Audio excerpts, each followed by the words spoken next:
ধীরে ধীরে জনপ্রিয়তা অর্জন করছে।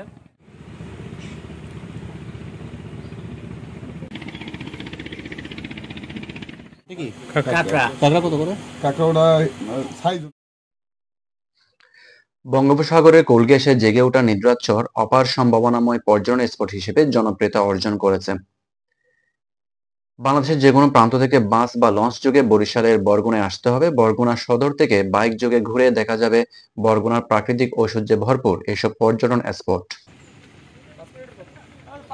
5 মিটার মতো নিদ্রাচর, যা স্থানীয়ভাবে নিদ্রা সমুদ্র সৈকত নামে পরিচিত, বাংলাদেশের বরগুনা জেলার তালতলী উপজেলার সোনাকাটা ইউনিয়নে অবস্থিত একটি উদীয়মান পর্যটন কেন্দ্র। পায়রা, বিষকালী ও বলেশ্বর নদীর মিলনস্থলে বঙ্গোপসাগরের কোল ঘেঁষে এর অবস্থান। নির্জনতা, প্রাকৃতিক সৌন্দর্য এবং জীববৈচিত্র্যের কারণে এটি দ্রুত জনপ্রিয়তা লাভ করেছে এবং বাংলাদেশের অন্যতম সম্ভাবনাময় পর্যটন স্পট হিসেবে বিবেচিত হয়েছে। 80 দশকের শেষ ভাগে বঙ্গোপসাগর ও নদী অববাহিকার পলি জমে একটি চর হিসেবে এর উৎপত্তি হয়। সুপ্রিয় দর্শক, এখন আমি আছি বরগুনা তালতলী উপজেলার উদীয়মান একটা পর্যটন স্পট, যেটা নিদ্রাচর নামে পরিচিত। তো দেখতে পাচ্ছি আমার পিছনে রয়েছে 3টি নদীর মোহনা, বিষকালী, বলেশ্বর এবং এই তিনটা নদীর মোহনা সব কিছু মিলিয়ে বঙ্গোপসাগরের সাথে এখানে মিলিত হয়েছে। তো নিদ্রাচর সম্প্রতি এখানে এটা সবার লাইমলাইটে আসে, পরবর্তীতে এটা ধীরে ধীরে জনপ্রিয়তা অর্জন করছে। তো বরগুনার নিদ্রাচর থেকে সবাইকে আবারও শুভেচ্ছা, ধন্যবাদ।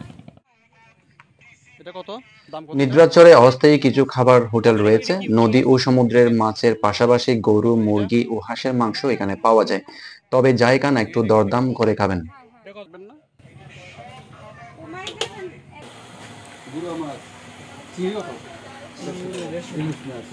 সমুদ্রের ছোট সাইজ তো।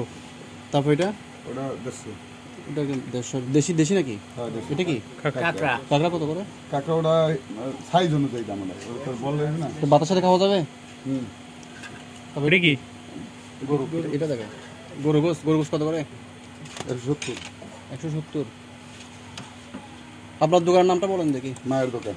মায়ের দোকান, মায়ের দোয়া, হোটেল মায়ের দোয়া। এটা হলো গুঁড়ো মাছ। আর এটা আর এটা হলো ইলিশ মাছ। এটা কত?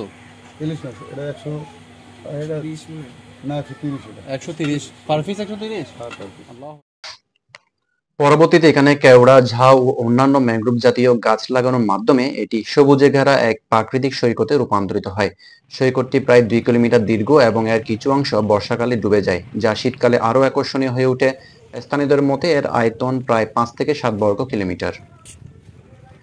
একদিকে বঙ্গোপসাগর, অন্যদিকে নদী এবং মাঝখানে বিস্তৃত কেওড়া ও ঝাউবনে ঘেরা সবুজ প্রান্তর এই চরটিকে একটি অনন্য ভূপ্রাকৃতিক বৈশিষ্ট্য প্রদান করেছে। জোয়ার ভাটার খেলায় সবুজ ঘাসের বিস্তীর্ণ প্রান্তর এবং ম্যানগ্রোভ বনে শ্বাসমূলের সমারোহ পর্যটকদের মুগ্ধ করে। সৈকতের চারপাশে ছোট ছোট গর্ত দেখা যায়, যেখানে জোয়ারের পানি খেলা করে। এটি একটি অপেক্ষাকৃত নতুন ভূখণ্ড হওয়ায় এখানকার পরিবেশ অনেকটাই অক্ষত ও প্রাকৃতিক। বর্তমানে নিদ্রাচরে পর্যটকদের জন্য পর্যাপ্ত অবকাঠামো নেই। শৌচাগার, বিশ্রামাগার, পর্যটক তথ্যকেন্দ্র, হোটেল, মোটেল ইত্যাদির অভাব রয়েছে, তবে উপজেলা প্রশাসন ও জেলা পর্যায়ে এসব বিষয়ে পরিকল্পনা গ্রহণ করা হয়েছে।